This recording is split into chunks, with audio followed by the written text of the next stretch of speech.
a very warm welcome. Good afternoon, everyone, and thank you for joining myself, Bridgetti Lambanda, and my co-host, Mary. Mary, welcome to Writer's Corner Live, and a warm welcome to all of you that's joining us live today, and also anyone who's watching on the replay.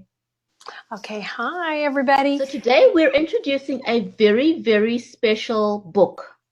Today's book is called Rainbow Unicorn by Fred Platt. So I'm going to welcome Fred and Melissa Platt on screen with us to Writer's Corner Live. Fred and Melissa, a very big, warm welcome. Thank you so much for taking the time to join us today to introduce your book, The Rainbow Unicorn. Fred, you wrote the book. The book is dedicated to your son. Tell us what, pregnancy is usually a happy occasion, and I'm sure, you had that usual first parent happiness throughout your pregnancy. What went wrong? Because what went wrong with you writing this book? Thank you, and thank you for the opportunity. I think as we progress through the book, you will see that, this book is dedicated to the life of our son, Samuel John Frederick Platt. You will see he had a very long name, Samuel John Frederick Platt. Mm-hmm. And when we gave him the name, we wanted him always to remember, whenever he filled in a form at one of the offices, he would remember the journey that he put us through.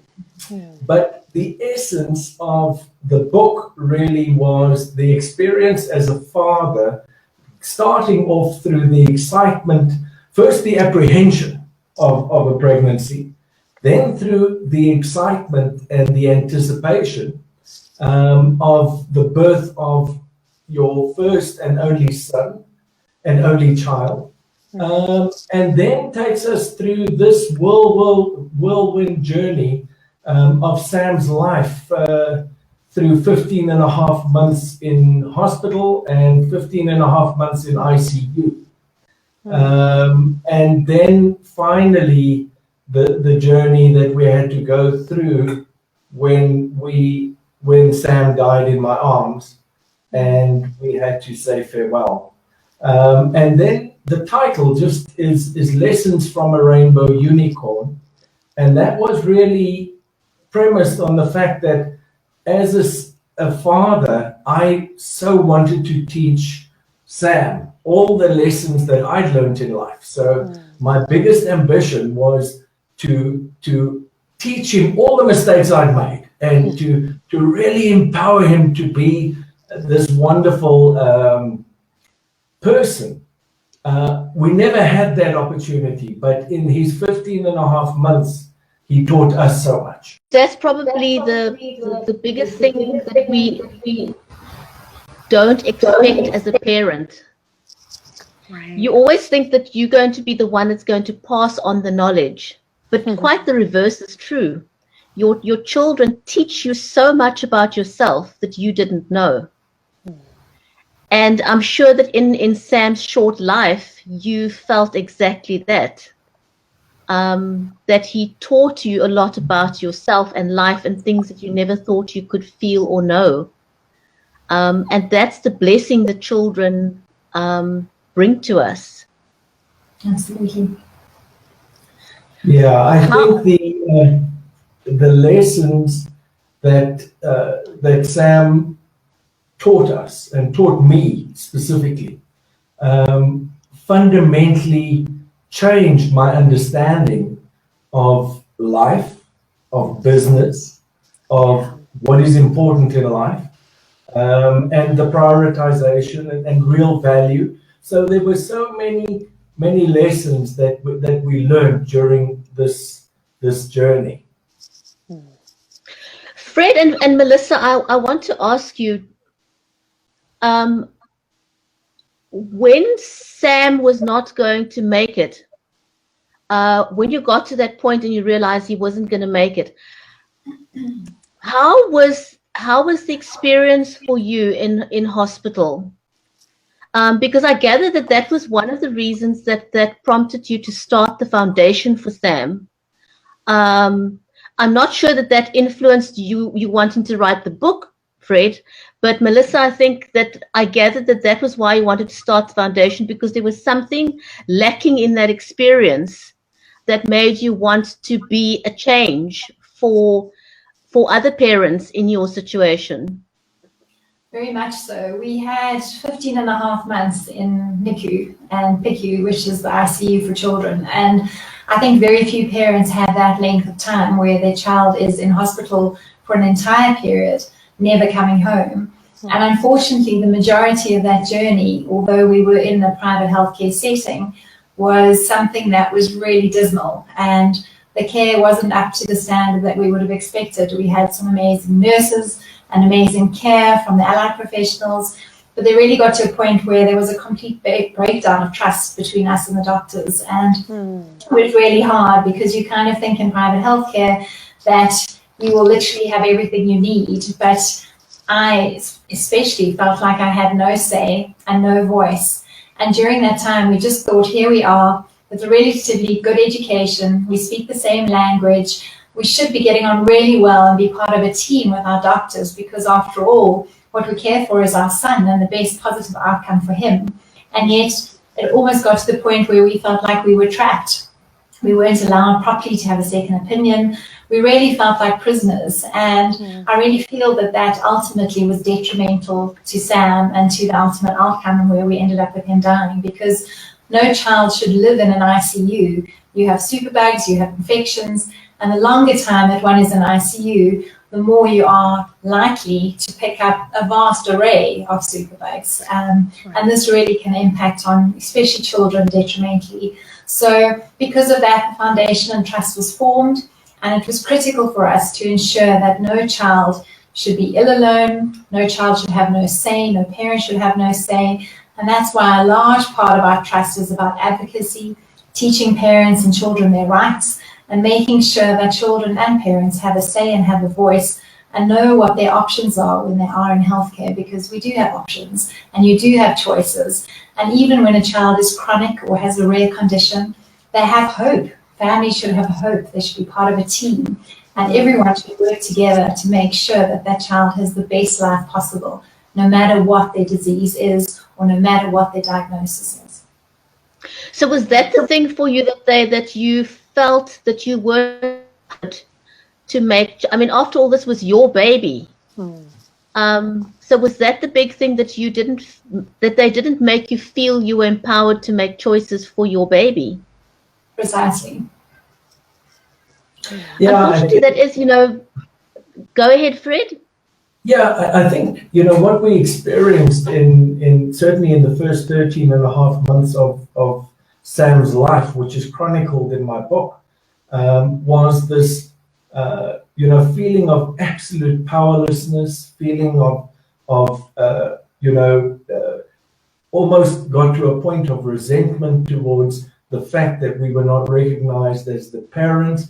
I think it's important to understand that, and it's something that you only understand when you're a father and you pick your child up for the first time.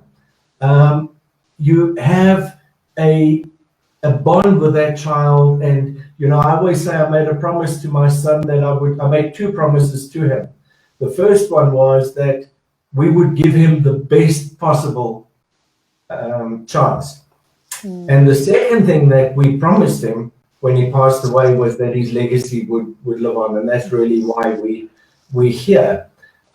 We spent 13 and a half months in hospital, numerous diagnoses.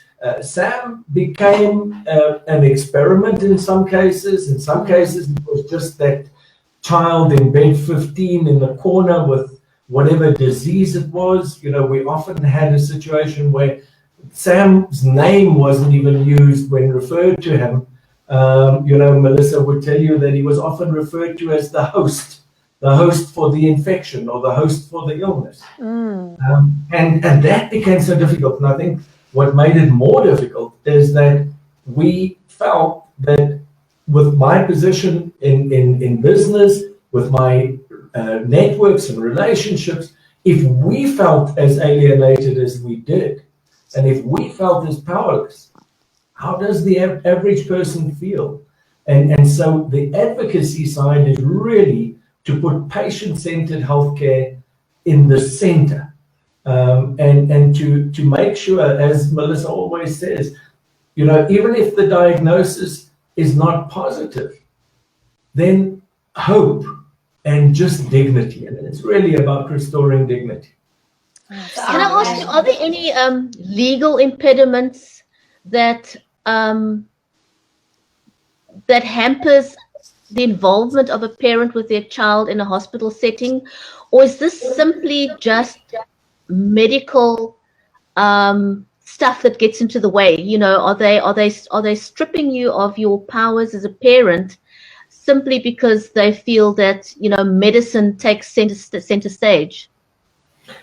I think healthcare per se is in a bit of a crisis, and I think there's a shift worldwide where they're realizing that healthcare needs to become focused in a team approach rather than as a doctor-led approach, where it really is about saving lives and symptom management, because we saw particularly that chronic patients or long-term patients in a healthcare situation, you need to consider all aspects of care. You need to look at the physical, the symptoms are very important, but you need to look at the emotional, the psychosocial, the support, the spiritual, to really treat, and part of that is the social side, is the family. And because illness impacts on the entire family, and if you're just focusing on symptoms, then you're going to have a problem. So no legal impediment. In fact, it all comes down to attitude, and it comes down to how the doctors are prepared to include the family or not include. And so we're very passionate. We work with medical students, we work with universities, we work with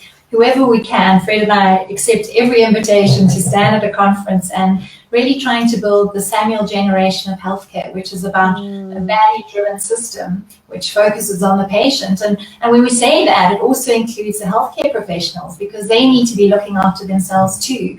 Because if they're suffering from burnout, compassion fatigue, all of those things, which is I think what we were experiencing, and I can now better understand it, is if those things aren't mirrored, if each professional isn't saying to the other, you need to take care of yourself, they can never look after you as a family or your child in the best way possible, because they themselves aren't taking care of themselves.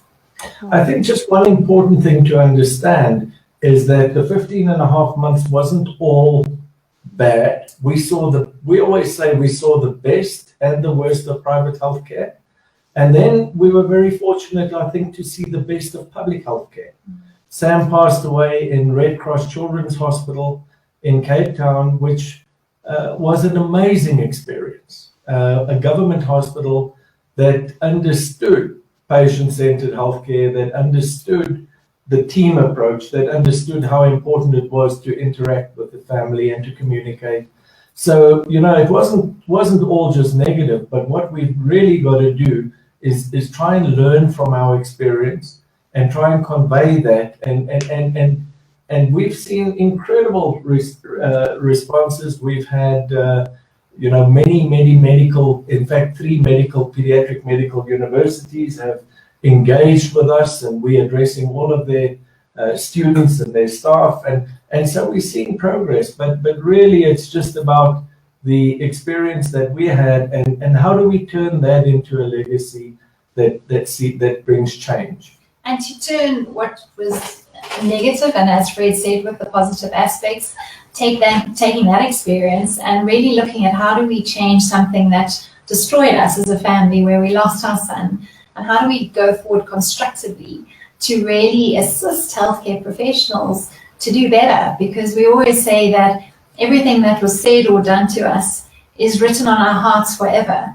And the things that were bad, if the professionals don't learn from those experiences to do better the next time, then it's wasted. But if they go forward and learn, just as we've learned, then that can really be a positive experience. And Sam's legacy then will change lives for the better. And that's really what it's about. Otherwise, it makes no sense. And then I don't think we would be able to get out of bed.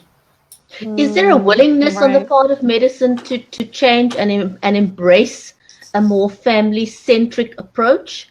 Or do you find that you're hitting against a brick wall? No, on the contrary, they're hugely open to it, because they realize it's a major, major problem. And I believe it's fundamental, and perhaps the real base and source in terms of why medical legal is such a problem internationally and worldwide. It's not just a South African issue, it's a worldwide issue. We deal with families all over the world and locally. And really, unfortunately, Sam's experience is not an isolated one. No, it's not. It's not. I'll give you an example. Behind us, there's a certificate here that if I can maybe just read it to you, it was given to us. And it says, for Melissa and Fred Platt, in honor of their precious son, Samuel, whose journey contributed to patient-centric care in Netcare, neonatal and pediatric intensive care units from the Netcare Foundation. So we are seeing, and that's just one of the hospital groups that we're working with, we are definitely seeing and I think Sam's story is, it's not just a set of statistics, it's a face. It's a beautiful little boy who people can relate to the journey that we were on, and we've told it with honesty. And I think the important thing is we're not seeking retribution, we're not seeking to go legal or whatever. We would rather make sure that Sam's life was not in vain. I'd like to pick up on a question here from Donna Marie, who's watching. She says, did the hospital offer you as parents any aftercare from other professionals? Was there professional support to help you deal with the loss of Sam? No. I think that's the thing, is it really was an experience in isolation. And luckily, we were able to bring the support around us. And because of that, we moved Sam, because those 13 months were so isolated. And I remember saying to a doctor once, I'd given it so much thought to try and understand why we felt so uncomfortable, why we felt this mistrust. And I remember saying to Fred, because he used to say to me, but why do the doctors keep shouting at you? And I said, well, I'm not sure. Maybe they just don't like my face, because I really just couldn't figure it out.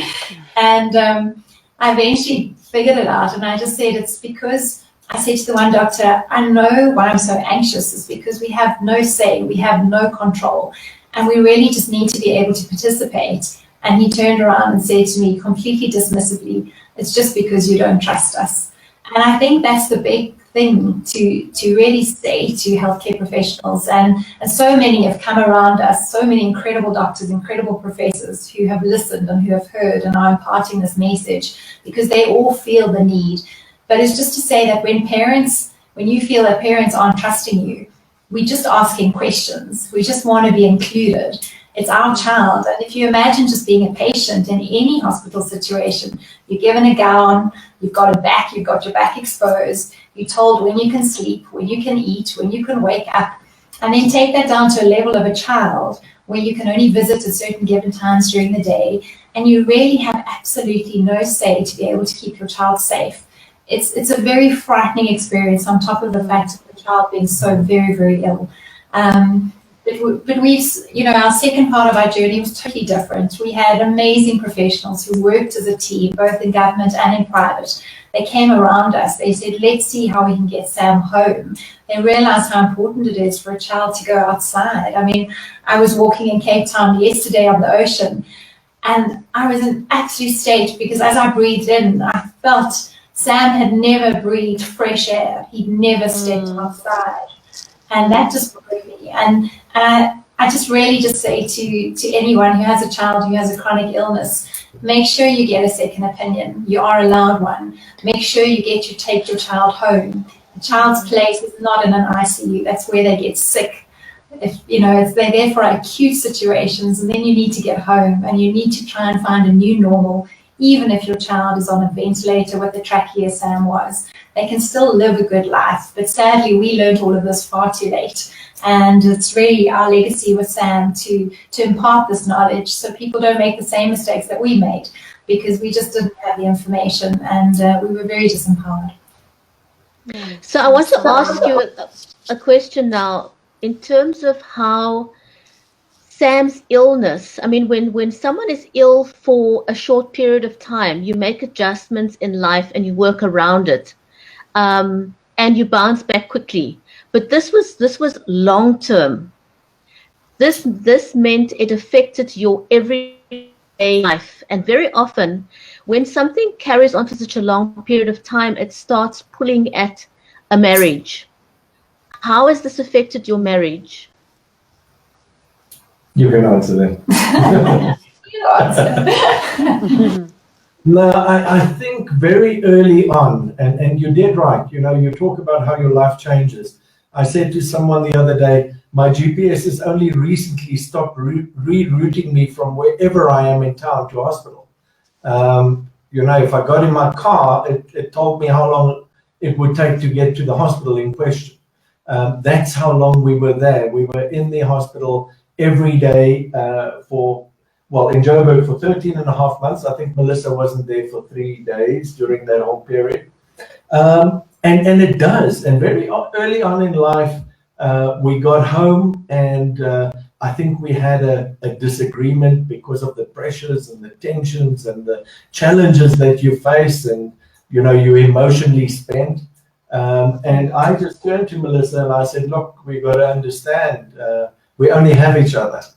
And if we're not going to look after each other, you know, the consequences are dire. But we're not the enemy. We've got to make sure that we support each other, that we're there for each other. And if anything, I think it's just brought us so much closer. I remember Fred saying, after that particular disagreement, there's a line in the sand and we're not going to cross it, because the SATs, they're terrifying. I think it's something like 80% of couples don't survive this type of loss, and we were just not prepared to be one of those. And I think also the year before Sam was born, I'd been studying life coaching, so I spent a year kind of really digging into all of my stuff. And I think that really helped, because it gave us a foundation and maybe some less triggers.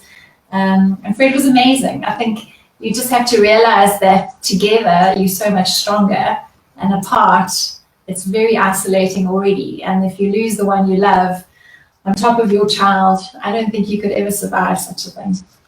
No.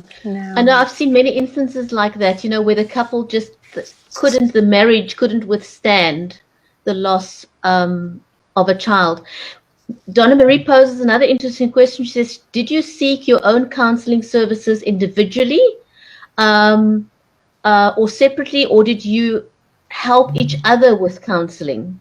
Were you each other's counselors, or did you seek professional help? I think a bit of both. So I did see a professional counselor, and but yeah, we actually now have our own SAM support group, where we have a psychologist who does it pro bono with myself from a coaching perspective. And we support parents that are bereaved, as well as those who support chronically ill children, because there isn't something like that. And Fred also went. I wasn't very good at the counseling, wasn't as committed. but my counseling became my running. Yeah. So I took up running for 2 reasons. I needed to feel that I'm doing something. So the roots of the foundation was really formed when Sam was still alive. I started running and raising money for rare diseases at that point in time. And I just needed to get out. I just needed to kind of be out on the road and just run. But obviously, it was so critical for us to be there for each other and to hold each other's hands through what was really an incredibly, the most difficult time of my life, but also the time I would give everything I own to have over. So would you say, was that your therapy, Fred? And was the book your idea? Was it a combined idea? Was it Melissa's idea? All his idea. Everything I do is Melissa's idea.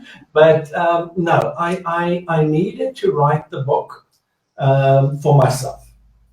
So I needed to write the book. I needed to deal with it, because it was very difficult for me to go back and deal with what had happened. Because while you were there, you are in survival mode, you are in coping mode, and you are doing what you have to do. I still had to run a listed business. I still had to do everything and then switch roles and do whatever I did. And when Sam passed, It was incredibly difficult for me, as it is still. And I needed to really just debrief myself. So what I did, and then I had to make some purpose or to understand some purpose to what we've just been through.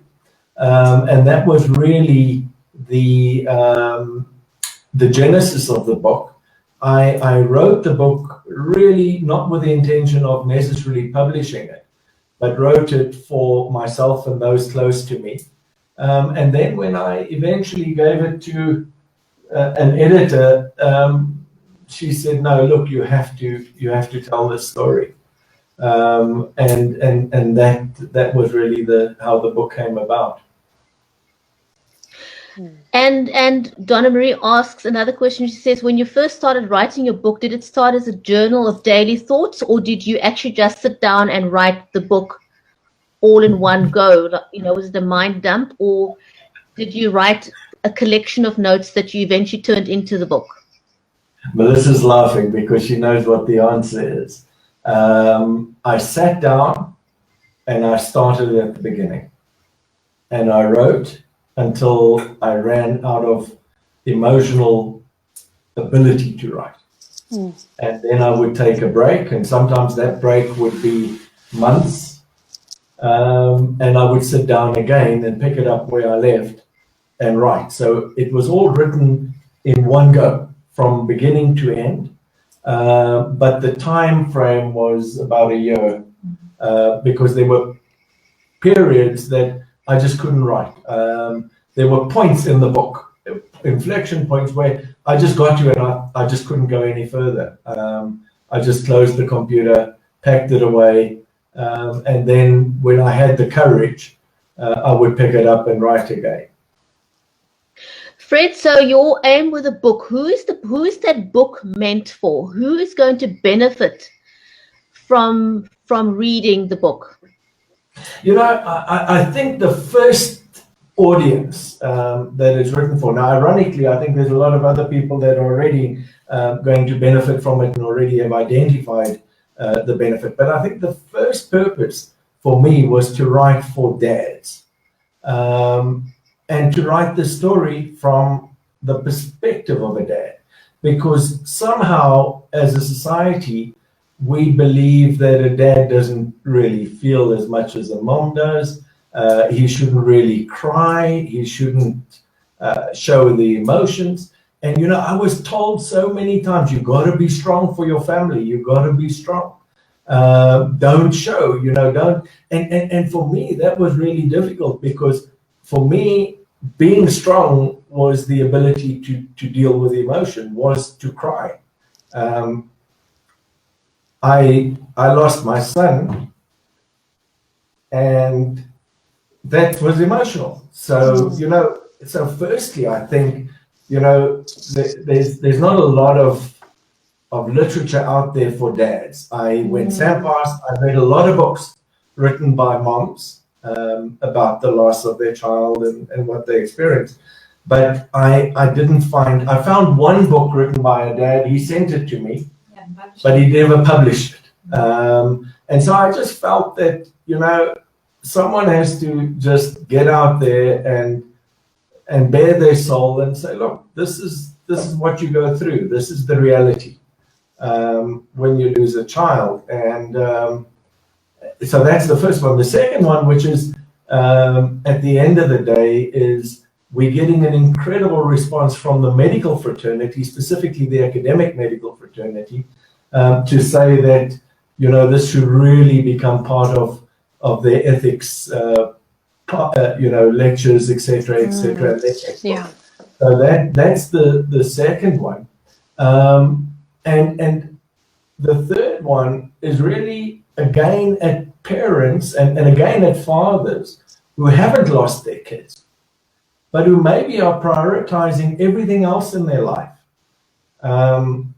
over their children, and maybe not understanding what is value. In my book, I say when Sam passed away in my arms, I would have exchanged everything I had, everything I owned, and everything I'd achieved for my entire life for just one day with him. And that, I think, gives you a relative understanding of value. But then I will look at fathers who are so caught up in business and so caught up, as maybe I was, and not understanding the true value in life. Fred, I think you give fathers an amazing voice, and you offer a perspective, as you said, that's not available out there. And I think dads are undervalued. And I appreciate what you're saying about, you know, people always go in when we're faced with bereavement. The first thing people tend to say to you is be strong. And I have a problem with that. Why do I need to be strong? I've had a major loss in my life, and I need to feel that loss, and I need to work through it. And I can't do it if I'm pretending to be strong about it. So I love that you raised that point. And in closing, I want to ask you, Melissa, what is your hope for the Foundation for Sam? What is your hope for that to become one day? Gosh, I think we're only limited by what we can dream, and Sam's wings are so big. I keep saying he just needs to slow down because I can't keep up. So it really is to make sure that no child is ill alone, no child should ever die alone, and that parents are informed, and that we grow in advocacy to the point where the Samuel generation is what healthcare becomes, where the values of the family, the values of the child or patient are what drives their care. And I really believe that Sam's story does this, because his face and his truth and his heart has really just done miraculous things already, and we've changed one of the big medical groups where they're kind of doing away with visiting hours. They're introducing all sorts of patient-centered approaches. And this is across the board. We've really been heard by some of the biggest medical groups in this country and insurers. And I think they were looking for answers and stories from a child's perspective, real stories, real life loss, changes systems, changes legal laws. We've seen parents all over the world bring advocacy and change to healthcare. And we would love the Trust to do the same, and at the same time to support underprivileged families and children, to make sure that they have hope, to make sure that they have dignity, and make sure that we can change their lives for the better. You guys are doing an amazing thing. Wow. I have goosebumps through this whole talk today. I'm so grateful for all that you guys are doing. Advocacy is a very diverse thing to become an advocate. It takes you in directions you never imagined. It makes you grow and stretches you beyond anything you ever dreamed of in your entire life. And it has a drive behind it that's unlike anything else, doesn't it? Absolutely amazing. I am so excited. I want y'all to look up maxieawards.com and contact that family. They are in the state above me, and they are a foundation as well, and they have it in the name of their child who didn't live past the age of 6. And they are a wonderful family too. And I think that would be great if those of you who have foundations like this, the power behind all of you doing the same thing, moving in that same direction. Wow. That would just, that would be really great, wouldn't it? Thank you. We'll do that. We need to wrap up, unfortunately. I want to say a huge, big thank you to you, Fred and Melissa. Yes. Fred, thank you for your book. Melissa, thank you for putting yourself out there, both of you. Thank you for starting for the foundation. Thank you for caring enough beyond your own grief and your own feelings. Yeah. Thank you for caring enough to want to help other parents out there.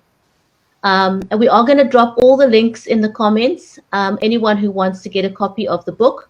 I'm going to ask everyone who's watched today live and on the replay, please share this broadcast, because somewhere out there is a mom, there's a dad, there's a family that needs to hear the story. Yeah. And that will draw from what this family, Melissa and Fred, has endured, and from the experience that they're sharing with us so graciously. Thank you, everyone, for joining us. Fred and Melissa, thank you so much for your time today.